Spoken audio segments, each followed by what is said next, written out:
معذرت کے ساتھ جی ہم اس کو آگے بڑھاتے ہیں اور شاعری اردو ادب کا آغاز کرتے ہوئے میں دعوت دوں گی مشہور و معروف شاعر جناب علی زریون صاحب کو بطور ماڈریٹر، اور ساتھ ہی میں دعوت دوں گی مشہور و معروف اداکار ڈائریکٹر یاسر حسین کو کہ وہ بھی یہاں تشریف لائیں اور اپنے اس سیشن کا آغاز کریں، تاکہ جو لوگ کچھ دیر سے کچھ نہیں سن پا رہے تھے ان کی دلچسپی بڑھ جائے.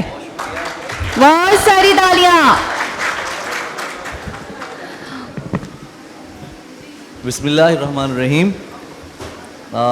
سامعین کرام، وقت کی جو ایک داستان ہے، وقت کی جو ایک کہانی ہے، اس کے جو گزرتے ہوئے لمحے ہیں، اس میں میں آپ کی نہایت قیمتی توجہ کی جو سارے ہیں میں ان کو ذرا چاہوں گا کہ آپ میرے ساتھ بانٹیے گا. ہمارے ساتھ تشریف رکھتے ہیں میرے بہت پیارے دوست، ملک کے نامور اداکار جناب یاسر حسین. یاسر حسین کے لیے ایک بار ذرا بھرپور تالیاں بجائیے. بہت بہت شکریہ، تھینک یو. یاسر، کسی بھی بغیر کسی رسمی تمہید کے ہم اپنی گفتگو کا آغاز کرتے ہیں جو کہ نہایت مختصر ہوگی. پہلا سوال میں آپ سے یہ کرنا چاہتا ہوں کہ آپ کی جو تھیٹر کی جو ایک سٹرگل ہے، جو ایک پوری محنت ہے، اس کے بارے میں تھوڑا سا ہمیں بتائیے کہ آپ نے یہ سلسلہ کب آغاز کیا، کہاں سے یہ شروع ہوا، اور وہ بنیادی مقام کون سا تھا کہ جب آپ مین سٹریم میں آپ تھیٹر سے آپ وہاں پر آئے؟ میرا تھیٹر کا سلسلہ جو ہے وہ اسلام آباد سے شروع ہوا اور انگریزی تھیٹر سے شروع ہوا. ارے واہ. ہاں جی. اور اس کے بعد بہت افسوس کی بات یہ ہے کہ پاکستان میں انگریزی تھیٹر کافی عرصے سے ہو رہا ہے اور اردو کو بہت بعد میں جگہ ملی ہے. اچھا. یعنی پنجابی اور انگریزی تھیٹر ہوتا ہے. اچھا. اردو کو اس طرح سے جگہ نہیں ملی. اچھا اچھا. تو پھر ہم نے اسلام آباد میں اردو تھیٹر شروع کیا. واہ واہ واہ. اور اسپانسرز آتے نہیں تھے تو ہم اسے منگلش تھیٹر کہتے تھے کہ اس میں انگلش بھی ہے اور اردو بھی ہے. کیا بات تو ہے. تب اسپانسر آتے تھے. تو اردو کو شروع سے ہی جب میں اس کو پڑھ رہا تھا تو مجھے صحیح یہ دکھ رہا تھا، دبی ادبی کی جگہ یہ دبی ہوئی زبان کو جو ایک دبی زبان ایسے ہی ایسے. تو وہ اب یہ وقت آ گیا کہ اردو تھیٹر ہوتا ہے. اور اس کے بعد انور مقصود صاحب جب سے تھیٹر میں آئے تو اردو تھیٹر بہتر بھی ہو گیا، تھیٹر کی اردو بھی بہتر ہو گئی. اور آپ اس تھیٹر کا بڑا مین حصہ ہیں. انور مقصود صاحب کے جتنے بھی تھیٹر ہوئے ہیں اب تک میں نے بھی دیکھے ہیں اور دوستوں نے بھی دیکھے ہیں، آپ ان کا بنیادی کردار رہے ہیں. آپ نے اس میں بڑی خوبصورت اور عمدہ اداکاری کی ہے. بلکہ وہ جو ایک ابھی آنگن ٹیڑھا کا جو اس کا سیکول تھا جو تھیٹر کے حوالے سے ہوا تھا، اس میں آپ نے کردار نبھایا تھا. ذرا اس کردار کے بارے میں بتائیے کہ وہ کتنا مشکل تھا آپ کے لیے اتنے اہم کردار کو نبھا جانا. جی وہ بہت مشکل اس طرح تھا کہ وہ جنہوں نے کیا تھا پہلے اس کے بعد اسے دوبارہ کرنا بہت مشکل تھا. کیونکہ آج بھی ہم وہ دوبارہ دیکھتے ہیں پی ٹی وی کے جب ڈرامے دیکھتے ہیں تو ان کو میں حیران یوں ہوں کہ جن لوگوں کے ساتھ میں بیٹھا ہوں، یہ سامنے جو شعراء بیٹھے ہیں یا جو آپ یا اس سے پہلے جو بات کر کے گئے، ان کے بعد اردو پہ بات کرنا میرے لیے بہت بہت مشکل کام ہے. نہیں، میں سمجھتا ہوں کہ یہ اتنا مشکل کام نہیں ہے. آپ کی شخصیت کے بہت سے زاویے بحیثیت دوست میں جانتا ہوں.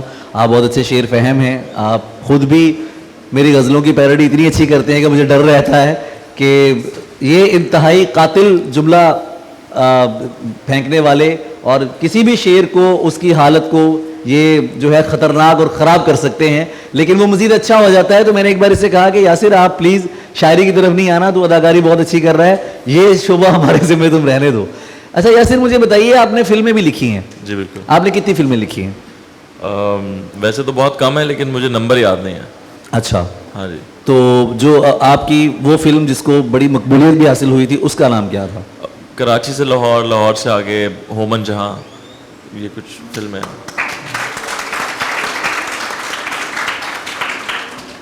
پاکستانی ڈرامہ، آپ تھوڑا سا آپ کے بارے میں لوگوں کا کہنا ہے کہ آپ کچھ بھی بول دیتے ہیں کسی بھی موضوع کے اوپر، جبکہ میں یہ سمجھتا ہوں کہ آپ بے باک ہیں. اور مجھے خوشی تب ہوگی جب میں کسی بھی زبان میں کچھ بھی بول سکوں گا. واہ کیا بات ہے، کیا بات ہے.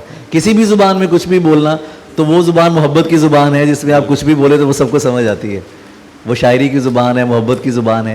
ڈرامے کے حوالے سے میں آپ سے پوچھنا چاہتا ہوں کہ آپ کو لگتا ہے کہ جو ہمارے موضوعات ہیں ڈرامے کے وہ یکسانیت کا شکار ہیں اور ایک طرح کی کہانیاں اور ایک طرح کے رونے؟ بالکل ایسا ہی ہے، لیکن اس میں لکھنے والے کا کوئی قصور نہیں ہے. اس میں بنانے والے کا قصور ہے, کیونکہ وہ لکھنے والے کو ہائر کرتا ہے اور وہ اسے بتاتا ہے کہ کیا لکھنا ہے. تو وہ ڈکٹیٹ کرتے ہیں کہ آپ کو ان خطوط پہ اپنا. ابھی اس صوفے پہ جو آپ سے پہلے تشریف فرما تھے وہ بہت اچھا لکھتے ہیں, مگر اگر ان سے ان کی مرضی کی چیز لکھوائی جائے تو, ورنہ وہ اس کو جو ہے وہ تو وہی لکھیں گے پھر جو ان سے لکھوایا جائے گا. تو قصور لکھنے والے کا نہیں ہے یہاں. تو وہ اس کا جو ہے, تو اس میں لکھنے والے کا یہ بھی ہے کہ وہ انکار کر دے کہ میں نہیں لکھوں گا. انکار کر دے تو پھر کیا کرے, پھر کھانا نہیں کھا سکے گا. ظاہر. غالب کہتے ہیں کہ فکر دنیا میں سر کھپاتا ہوں, میں کہاں اور یہ وبال کہاں. اور یہ یاسر حسین کا یہ کہنا, آپ دیکھیں کہ اتنا کہنا بھی بڑی جرت کی بات ہے. جب آپ انڈسٹری کا حصہ ہوتے ہیں, مین سٹریم کا حصہ ہوتے ہیں, وہاں پر ایسی بات کہنا بھی بڑی جرت کی بات ہے. اور یہ جرت آپ کا ہمیشہ سے خاصا رہی ہے کہ آپ نے ان موضوعات پر ہمیشہ کھل کے بات کی ہے. اس کا تدارک کیسے ہو سکتا ہے, مطلب کچھ ایسی کوئی فلم بنے. اچھا, فلم کے حوالے سے میں پوچھنا چاہوں گا کہ ہمارے ملک میں فلم کا اس طرح سے نہیں ہے. مطلب جیسے آپ کچھ 20 سال پہلے جس طرح فلم تھی, مطلب ایک پنجاب کا سینما تھا, کراچی کا بہت بڑا سینما تھا, اب وہ چیزیں نظر کیوں نہیں آتی, اس کی کیا وجوہات ہیں؟ فلم کسی بھی ملک میں ان کا نیریٹو سامنے رکھنے کے لیے ہوتی ہے فلم انڈسٹری. اچھا. ہمارے ملک کا نیریٹو میرا نہیں خیال کہ فلم سے رکھا جاتا ہے, وہ کسی بھی اور طریقے سے سیٹ کر دیا جاتا ہے. واہ, سیٹ کرنے کا جواب نہیں ہے. سبحان اللہ سبحان اللہ. تو اس کے لیے فلم کی ضرورت نہیں ہے شاید, اس لیے ہمارے یہاں فلم ابھی تک اوپر نہیں آئی اور بہت کم چانسز ہیں کہ وہ اوپر آئے گی. اچھا, آپ کی ایک بڑی فلم ابھی اگلے دنوں جس کے چرچے بہت ہوئے لیکن وہ ہم دیکھ نہیں پائے, وہ ریلیز نہیں ہو سکی, لیکن دنیا بھر میں اس فلم کا, جاوید اقبال کا جس طرح استقبال کیا گیا ہے, اس کو بہت سارے ایوارڈ سے نوازا گیا ہے. وہ ایک ایسے موضوع پر تھی کہ جس موضوع پر اگر فلمیں بننا شروع ہو جائیں, بنتی ہیں, اگر ہم دکھانا شروع ہو جائیں تو میرا خیال ہے کہ ملک کے نیریٹو کو سیٹ کرنے میں بہت مدد ہمیں مل سکتی ہے. بالکل. دیکھیں, ملک کا نیریٹو تو شاید اس سے سیٹ نہیں ہوگا, لیکن پچھلے دنوں شرمین عبید چنوئے پہ بہت تنقید ہو رہی تھی. جی. تو میں نے ان کے لیے یہ دیکھا کہ لوگوں نے کہا کہ انہوں نے ملک کا نام بدنام کیا ہے, یا مجھے لگا کہ انہوں نے تو ملک کا نام روشن کیا ہے. دنیا بھر کو یہ پتا ہے کہ ہمارے ملک میں آسکر ایوارڈ ونر عورتیں بھی پیدا ہوتی ہیں. آپ کی تالیاں بہت کم آ رہی ہیں, شاید مجھے لگ رہا ہے کہ آپ شاید فون پہ لگے ہوئے ہیں کچھ ایسا. نہیں, جتنے لوگ بیٹھے ہیں اس حساب سے بہت زیادہ ہیں تالیاں. یہ تو ہے. اور جتنے لوگ اردو کانفرنس میں آئے وہ بھی میرے حساب سے بہت زیادہ ہیں. یہ بڑی بات ہے. اردو کانفرنس کا جو ماحول ہے وہ میں سمجھتا ہوں کہ یہ لوگ, یہ مجاہد لوگ ہیں, اپنے بلبوتے پہ انہوں نے سب کچھ کر لیا ہے. آج سے کچھ سال پہلے میں اردو کانفرنس میں آیا تھا تو بڑے ہال میں تھی, اس دفعہ یہاں ہے. اگلے سال مجھے لگ رہا ہے شاہ صاحب کے آفس میں ہوئی. ایسا نہیں ہے, وہ الگ سے ایک معاملہ ہے. یہ الگ سے اردو ادب فاؤنڈیشن کے زیر اہتمام ایک روزہ ادبی کانفرنس جس میں آپ بیٹھے ہیں, وہ ابھی نومبر میں انشاءاللہ آپ دیکھیں گے, اس میں بھی آپ ضرور آئیں گے. مگر ہمارے یہاں جتنا اردو پہ بات کرنے والے لوگ موجود ہیں, ہمیں ایک روزہ نہیں کرنی چاہیے. ہاں, وہ تو ہو رہی ہیں, ابھی مزید بھی کانفرنس ہوگی. اس میں بھی وہی آپ والا معاملہ ہے کہ اسپانسرز حضرات جب آتے ہیں تو اس میں پھر بہت ساری چیزیں ہمیں کرنا پڑتی ہیں اور بہت سارے معاملے دیکھنے پڑتے ہیں. ایک سوال جو آخری ہے آپ سے, کوئی ایسا کردار جو آپ کو بہت مشکل لگا ہو اب تک کہ آپ کے جو ڈرامے ہیں بڑے اچھے آپ نے کردار ادا کیے ہیں. پیر وہ ڈرامہ بھی تھا جس میں خاصے غنڈا ٹائپ بنے تھے آپ, بادشاہ بیگم. مجھے کوئی کردار ابھی تک مشکل نہیں لگا. مجھے لگتا ہے مجھے کسی شاعر کا کردار کرنا پڑے گا ایک مشکل کردار کرنے کے لیے, کیونکہ جتنی مشکل زندگی پاکستان جیسے ملک میں شاعر گزارتا ہے, اس کا کردار جتنا بڑا ہے اس معاشرے میں اور جتنی مشکلات کا وہ سامنا کرتا ہے, تو میرے خیال میں اس کو پردے پہ لانا اور اس کردار میں ڈھلنا بہت مشکل ہوگا. اگر مجھے کبھی بھی موقع ملے کہ میں کسی شاعر کا کردار کر سکوں تو مجھے بہت خوشی ہوگی. اور یہ جو زمانہ ہے اس میں تو شاعری اور مشکل ہوتی جا رہی ہے. فیض صاحب تو کچھ بھی کہہ کے جیل چلے جایا کرتے تھے, آج کے شاعر جیل نہیں جاتے, کیونکہ یہ زیادہ مشکل ہے. وہ صرف جیل جایا کرتے تھے. بالکل. اگر جیل ہی جانا ہو تو بسم اللہ ہم حاضر ہیں, لیکن مسئلہ یہ کہ جیل نہیں لے کے جاتے نا, تو بات یہ ہے. تو اس لیے زیادہ مشکل ہے آج کے دور میں شاعری کرنا. ایسا ہی ہے, بالکل ایسا ہی ہے.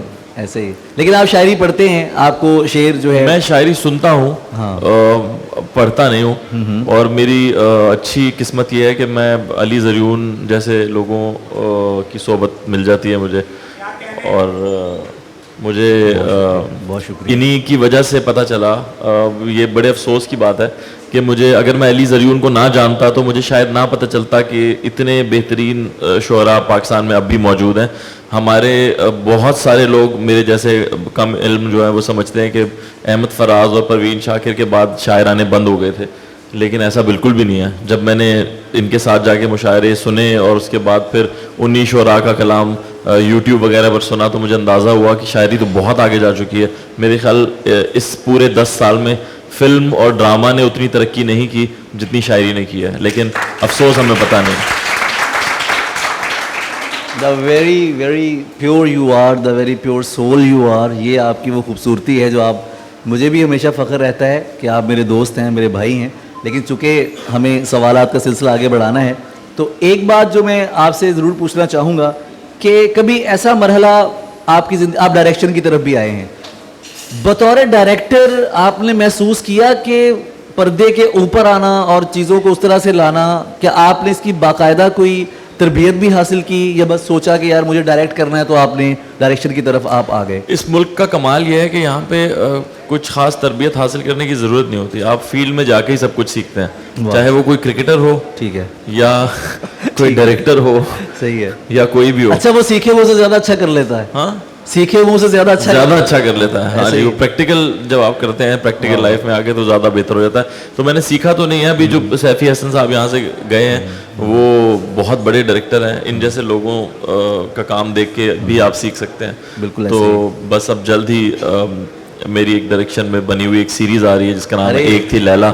وہ ایک تھرلر ہے, ایک مرڈر مسٹری ہے. تو وہ ایک نیا جانر ہے جو آپ کہہ رہے تھے کہ یکسانیت کا شکار ہو گیا ڈرامہ. تو یہ 5 قسطوں کا ہے بجائے 30 قسطوں کے, اور یہ ایک مرڈر مسٹری ہے, اس میں کوئی ساز بہو نہیں ہے. تو آئی تھنک آپ لوگوں کو پسند آئے گا. بہت ہی اچھے انداز سے اپنی سیریز کی پروجیکشن کر رہے تھے جناب یاسر حسین. موقع ہم اس لیے میں ایک کمرشل ایکٹر ہوں اور آپ لوگ شعرا. کیا کہنے. بہت شکریہ یاسر, آپ نے اپنا قیمتی وقت دیا, بیکاز میں جانتا ہوں کہ ابھی. آپ کا بہت شکریہ. نہیں, میں گانا نہیں سناؤں گا, اور یہ غزل تو مجھے آتی بھی نہیں. تو آپ کا بہت شکریہ کہ آپ نے مجھے اتنے بڑے لوگوں میں بلایا. یہ واقعی بڑے لوگ ہیں, بلا شبہ یہ بڑے لوگ ہیں. کراچی صرف پاکستان کا نہیں, اردو دنیا جہاں پر بھی اردو بولی جاتی ہے اس کا مرکز ہے. سب سے بڑا جو دبستان ہے وہ کراچی کا دبستان ہے. دنیا بھر میں جہاں جہاں اردو بولی جاتی ہے, شاعری پڑھی جاتی ہے, افسانہ پڑھا جاتا ہے, ناول پڑھا جاتا ہے, تو جو کراچی میں آ کے پڑھتا ہے یا اس سے تعلق رکھتا ہے پوری دنیا میں وہ سنا جاتا ہے. یہ بلا شبہ واقعی بڑے لوگ ہیں. یہ اتنا میں بھی یہی سمجھتا ہوں کہ کراچی نے اردو کو بچا کے رکھا. تو ایک اب ظاہری بات ہے کہ مجھے ایک پرچی آئی ہے, اس پہ ایک سوال موجود ہے کہ ایک سوال آپ سے میں کرنا چاہوں گا. محبت کے بارے میں آپ کی کیا رائے ہے؟ یہ سوال آیا مجھے باقاعدہ, اور محبت کے بارے میں آپ کی کیا رائے ہے؟ محبت کیا ہے؟ اب میں اس محبت کو ماں باپ اور دوستوں کی محبت پہ لے کے جاؤں گا تو آپ کہیں گے آپ بات گھما رہے ہیں. ظاہری بات ہے, آپ گھمائیں گے بات. اور میں کہوں گا مجھے میری بیوی سے محبت ہے تو آپ یقین نہیں کریں گے. میں بالکل کروں گا, میں اس بات پہ یقین کروں گا, کیونکہ یہ ایک بہت بڑی ایک فیکٹ ہے کہ یاسر حسین کا اپنی مسز کے ساتھ, جو ان کی بیوی کے ساتھ, جو ان کی ہماری بھابھی کے ساتھ جو محبت ہے وہ ضرب المثل ہے. ان کا یہ ماننا ہے کہ اپنی بیوی کو پیار کرنا, ان کو ساتھ دینا, ان کو عزت دینا مرد کو چھوٹا نہیں کرتا, اسے بڑا کرتا ہے. تو یہ بہت بڑی بات ہے, یہ دنیا جانتی ہے. I believe that. ابھی بھی بات ہوئی کہ محبت کے بارے میں تمہارا کیا خیال ہے؟ میرا محبت کے بارے میں یہی خیال ہے کہ محبت کرنی چاہیے, اور ابھی بھی کرنی چاہیے. اور ہاں, ابھی بھی کرنی چاہیے. نہیں, محبت, میری بات ہی آپ نے مکمل نہیں ہونے دی. محبت کرنی چاہیے, اور جب وہ مکمل ہو جائے تو اس کے بعد اسی سے محبت کرنی چاہیے. واہ واہ واہ واہ واہ واہ واہ واہ واہ. چلے, بہت شکریہ یاسر. اپنی پسند کا کوئی شعر اگر آپ سنانا چاہیں, یا کوئی بات ایسی جو کہنا چاہیں جو آپ کا جی چاہے کہ میں اپنی پسند کا شعر نہیں سنا چاہوں گا, مگر میری خواہش ہے کہ آپ یہاں بیٹھے ہیں تو آپ کوئی اچھا سا شعر سنا دیں تاکہ میں بہت خوش ہو جاؤں. میں آپ کو